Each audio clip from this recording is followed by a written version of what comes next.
위증교사 분리 재판, 그리고 두 번째 이야기는 조국의 총선 거취 전해드릴 텐데, 재판부가 이 위증교사 혐의를 대장동과 같은 재판부에 배당해서 병합하려는 건 아니냐, 2, 3년 차일피일 길어질 텐데 라는 논란이 있었습니다. 재판부가 논란 끝에 위증교사 혐의는 따로 재판하겠다라고 밝혔습니다. 이재명 대표 측은 방어권도 보장해야 되고 시간도 부족하니까 그냥 대장동 재판이랑 합쳐달라. 검찰에서는 아예 안 된다. 그 재판 늘어진다. 따로 하자. 어제 재판부가 고심 끝에 별도 심리하기로 결정을 내렸습니다.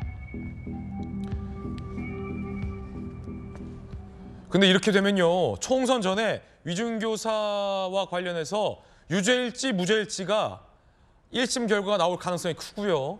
3심 대법원 판단도 이르면 다음 대선 전에 나올 가능성이 큽니다. 그 말은 이재명 대표의 어떤 정치 인생과 크게 연관될 수 있다는 말입니다. 법조인 A씨, 물증이 있고 녹취록이 있잖아요.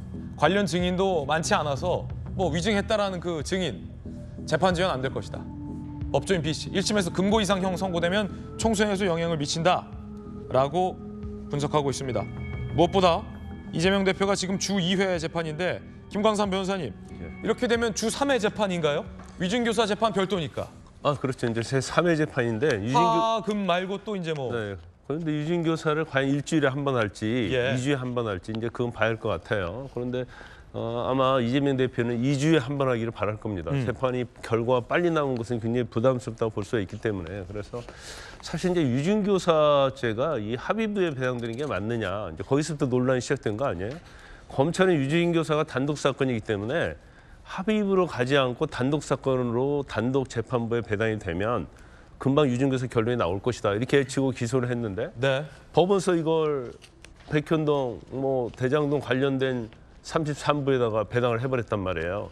그러니까 이걸 과연 병합을 하느냐 안 하느냐 가지고 굉장히 지금 논란이 있었는데, 유증교사는 대장동, 백현동, 성남FC 이거 완전 별개입니다. 본인의 검찰 사칭과 관련해서 유증교사한 거고, 그 내용도 보면 유증을 했던 사람이 다 인정을 하고 있어요. 그 관련된 녹취록도 있단 말이에요. 그러니까 사실 재판의 기간이 길지 않고 끝날 수 있어요. 그러면 이재명 대표 입장에서는 병합을 해서 재판을 받으면 3, 4년 끌 수 있거든요. 그런데 이제 병합을 원했던 거고, 그다음에 검찰 입장에서는 원래 의도했던 대로 이걸 분리해서 재판을 해달라 하는 거예요. 그래서 한 달 정도 재판을 좀 고민을 한 걸로 보입니다. 그런데 결국은 병합하지 않겠다, 이렇게 얘기했어요. 그런데 제가 볼 때는 병합하지 않는 게 맞아요. 일반적으로는 병합하는 게 맞는데, 이 재판에는 대장동과 아무런 관련이 없는 유증아의 김모 씨가 있거든요. 그러면 이걸 병합하면 김모 씨는 이 재판에 끌려다니는 거예요. 그래서 이제 분리하는 게 맞는데, 그러면 과연 총선 전에 1심 결과가 나오냐? 저는 부정적으로 봐요.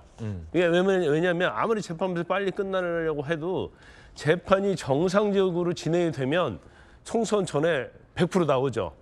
그렇지만 이재명 대표 입장에서는 이 재판이 총선 전에 나오면 대부분 법조인들이 유죄가 나올 거라고 대부분이 다 얘기를 하고 있거든요. 그럼 유죄가 나오면 총선에 엄청난 영향을 미칠 수 있죠. 그럼 본인의 입장에서는 불출석을 하든지 아니면 어떤 형식으로든지 재판을 연기하든지, 더군다나 12월 말과 1월 초에 재판부가 다 휴정을 합니다. 그리고 2월 달에는 또 법원 인사가 있어요. 그러다 보니까 정상적인 재판 절차 진행이 안 될 것이다.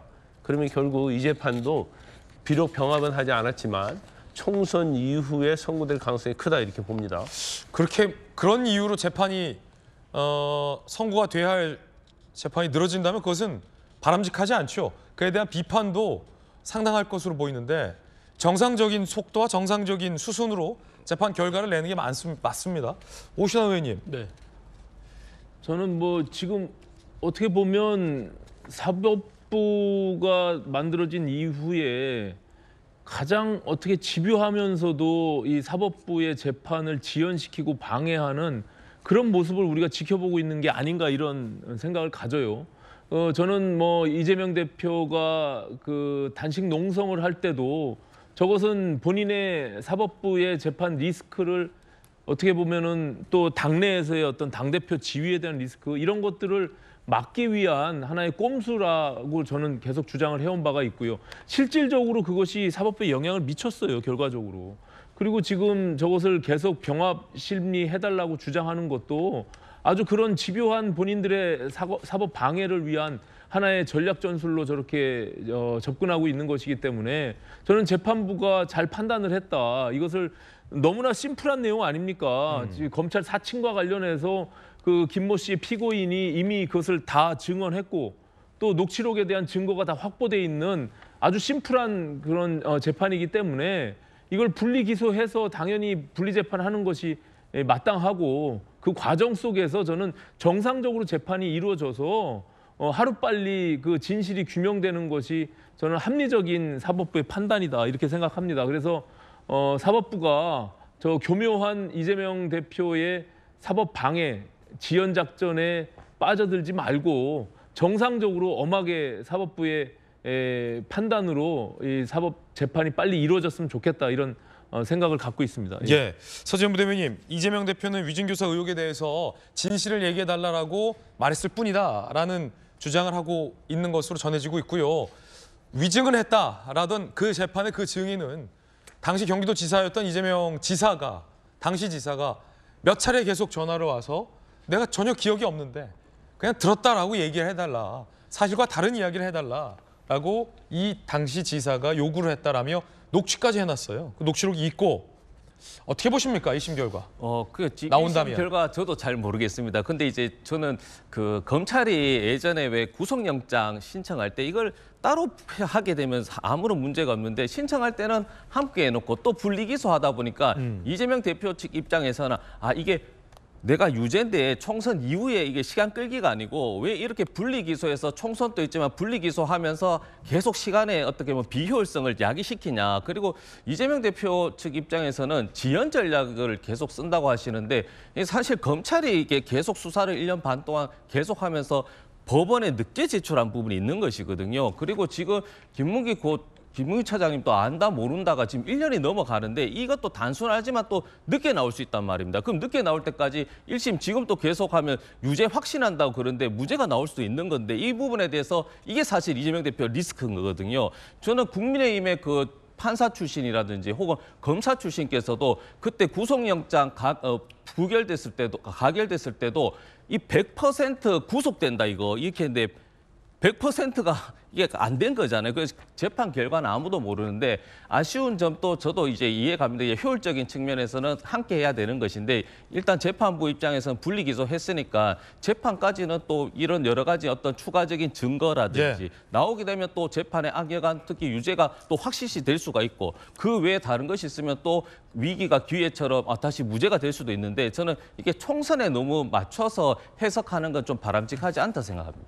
이재명 대표 입장에서도 위증교사 안 했다라고 자신을 한다면 재판을 미루거나 재판이 늦어지는 게 더 안 좋은 거 아닙니까? 안 좋은 거죠. 총선 전에 신속하게 이재명 대표 주장대로 위증교사를 안 했다면 무죄가 나올 테니 총선 전에 무죄 털면 오히려 선거에 더 도움이 될 것이고 만약에 자신이 없다면 그 재판은 늦는 게 도움이 될 것이고 그렇죠? 김정민 의원님, 총선 전에 만약에 유죄가 나오든 무죄가 나오든 굉장히 좀 영향이 있을 걸로 보이는데 어떻게 보십니까? 저는 뭐 그 선거하고 영향을 뭐 이렇게 가늠해서 재판이나 사법 판단을 뭐 우리가 뭐 늦추거나 또 빨리 하거나 그러는 거는 안 맞고요. 예. 그렇게 하면 안 되죠. 저는 뭐 이 병합이냐 분리냐 하는 거는 그 뭐 큰 쟁점이 아니라고 봤어요. 왜냐하면 거기에 피고인 이재명 대표 말고도 또 다른 피고인이 있기 때문에 이분이 또 그 보장받아야 될 인권과 기본권이 있는 거거든요. 그래서 재판부가 그걸 무시하고 뭐 이걸 병합을 하기는 쉽지 않을 거다 이렇게 봤고 그래서 뭐 그냥 정상적인 판단이고 정상적인 절차대로 진행되면 저는 된다고 보는데 저는 뭐 총선 전에 뭐 결과가 나오냐 안 나오냐 이 문제보다 근본적으로 이재명 대표, 뭐 그 전에 이제 조국 장관도 있지만 이 정치 문제가 사법의 장으로 가서 대한민국이 지금 어디로 가고 있는지 이 문제에 대해서 우리가 근본적으로 한번 정리를 해야 될 때가 왔습니다. 그래서 결론적으로 말씀드리면 저는 검찰도 빨리 수사를 마무리해야 돼요. 지금까지 안 나왔으면 뭐가 없는 겁니다. 아니 있어도 지금까지 안 나왔으면 일단 빨리 마무리하고 재판에 넘겨야 되고요. 재판도 이거 빨리 심리를 진행해서 결론을 내려야 됩니다. 그렇죠. 왜냐하면 저는 이재명 대표한테 그렇게 얘기했어요. 이 재판 끝날 때까지 정치 일선에 나오지 마시고 좀 물러서 주시라. 맞아요. 왜? 예. 재판을 받으면서 민주당을 이끌고 가게 되면 민주당이 무슨 얘기를 하든 그 재판과 연루돼서 국민들의 생각을 할 수밖에 없으니 정치가 실종된다. 우리가 양극화도 해소해야 되고 지방소멸 문제도 있고 기후위기 문제, 미국 중국 충돌하는 문제, 이 수많은 이 민생 미래의 의제들을 놔두고 우리가 이재명 대표가 당대표의 지위에 있는 한 그게 정치의 1순위 의제가 돼버리면 이 대한민국 이거 진짜 떠내려간다. 예. 저는 지금도 그런 생각이에요. 뭐 이재명 대표가 죄가 있던 없던 하여간 이 사법이 정치의 중심에 오는 거 이거는 안 된다. 그런데 지금 이제 이재명 대표가 이 문제가 검찰의 탄압이다 생각하고 뭐 정치적으로 방어도 해야 될 필요도 있고 또 이재명 대표를 지지하는 분들이 아주 강력하게 이 문제에 대해서 이거는 막아야 된다 이렇게 유지를 버티고 있기 때문에 유지가 되는 거죠. 그런데 저는 이 문제에 대해서 사법적인 판단이 필요한 문제는 빨리 내야 됩니다. 빨리 내야 그게 된다. 국가적으로 엄청 필요한 일이에요. 그래서 이재명 대표가 무죄라면 빨리 자유롭게 정치 활동을 해서 이 정치 일종의 이 경기장에서 경쟁하게 만들어줘야죠. 맨날 이 사법 문제만 가지고 계속 이렇게 논란되게 만드는 거는 맞지 않고 만약에 유죄다. 유죄라면. 또 문제가 있다. 그러면 거기에 맞게 또 정치 활동이 제한될 수 있지 않겠습니까? 네. 출마도 제한될 거고. 그러면 그 범위 내에서 민주당도 예측 가능한 어떤 선택을 할 수 있어야 되는데 민주당이 이것도 아니고 저것도 아닌 상태로 계속 2, 3년 간다? 그럼 완전히 민주당을 고사시키는 거예요. 그래서 저는 이재명 대표의 현명한 판단도 필요하고 예. 또 사법부에서도 이 문제에 대해서 이런 불확실한 상태를 끌고 가는 거는 그러니까 이재명 대표가 그냥 개인이면 상관없어요. 뭐 조국 장관 같이 이렇게 뭐 한 발 물러서 있는 전직 장관이다. 상관이 없는데 한 당의 대표고 잠재적인 대선 주자인데 여기에 대한 사법 판단이 걸려 있다. 이건 빨리 결정을 해줘야 됩니다. 예. 이게 이제 김종민 의원님께서 사실은 이게 결과론적인 얘기지만 그래서 지난 대선 이후에 당대표 출마하면 안 된다. 이런 사법적 리스크가 계속 생존해 있기 때문에 민주당이 지금 김종민 의원님 말씀하신 대로 당대표의 지위를 가지고 있으면서 계속 사법부의 재판이나 검찰의 수사에 불려나가는 저런 과정들을 겪게 되면 민주당은 보이지 않는다라고 주장한 바가 결국에 현실화된 거예요. 제가 봐선. 그걸 지금 계속 결과론적으로 이제는 재판 리스크까지 온 것이기 때문에 네. 이것이 가시화된 건데 그 경고를 끊임없이 해왔잖아요. 저희도 마찬가지입니다. 이게 야당의 당 대표가 저런 범죄 혐의를 갖고 지금 재판을 치르고 있는 상황에서 왜 대통령이 안 만나냐, 이게 여야가 왜 실종됐느냐, 모든 국가적인 이슈의 아젠다가 지금 이재명 대표의 사법적 리스크, 재판 리스크, 여기가 지금 가장 뜨거운 감자고 언론이 다 거기에 관심을 갖고 있으니 다른 어떤 민생의 어젠다를 우리가 다룰 수가 있냐는 거죠. 그래서 당대표가 되지 말았어야 될 분이 당대표가 된 것이 저는 이게 잘못된 그 첫걸음이다 이렇게 생각을 합니다. 근데요, 그거는 예. 제가 한마디 좀 말씀을 보태야 되겠는데 그 당대표 되고 말고는 민주당 당원이 결정하는 거니까 그 오신환 의원이 거기에 뭐 개입할 사안은 아니에요. 그래서 그거는 그게 내 마음에 들든 안 들든 예. 민주당 당원들이 결정하는 겁니다. 아, 그렇죠. 그걸 결정을 했어요. 그렇죠. 그러니까 그거 가지고 싸울 필요는 없고 이제 당대표 이선 후퇴를 말하는 거죠. 그러니까 총선에 도움이 되지 않기 때문에 어떤 판단, 이거 정치적 판단 또 민주당 내에서 네. 논쟁하는 거고요. 저는 문제의 핵심은 이게 왜 이렇게 정치화됐느냐. 이 문제인데 저는 뭐 이재명 대표한테도 불만이 있습니다만 지금 이 윤석열 정부의 검찰한테 정말 검찰권을 이렇게 써도 되나. 지금 그러니까 윤석열 정부 검찰 이전에 문재인 정부 검찰로 따지면 검찰이 거의 2년 가까이 수사를 하고 있잖아요. 그러니까 이게 무슨 뭐 대단한 무슨 숨은 그림 찾기 하는 것도 아니고 어쨌든 신속한 수사와 신속한 수사를 재판. 진작에 해서 알겠습니다. 결론을 내서 넘겼어야 예. 돼요. 그래서 이 문제에 대해서 국민들도 아 이거 재판 갔으니까 네. 지켜보자 한 발 떨어져서 뭐 정치를 하고 정치에 대한 판단할 수 있게 해줘야 되는데 이게 늘 가서 압수수색하고 또 누구 소환 조사하고 또 맨날 언론에 나오고 또 그 무슨 뭡니까 그 피의 사실 공표하고 이래 버리니까 맨 뉴스를 맨날 그것만 다루잖아요. 그러니까 국민들이 그거 가지고 저게 뭐가 있나 하고 지금 2년 동안 이러고 있는 거예요 지금. 그러니까 검찰도 이걸 정치적 의도로 수사한다는 게 국민들이 다 알고 있어요.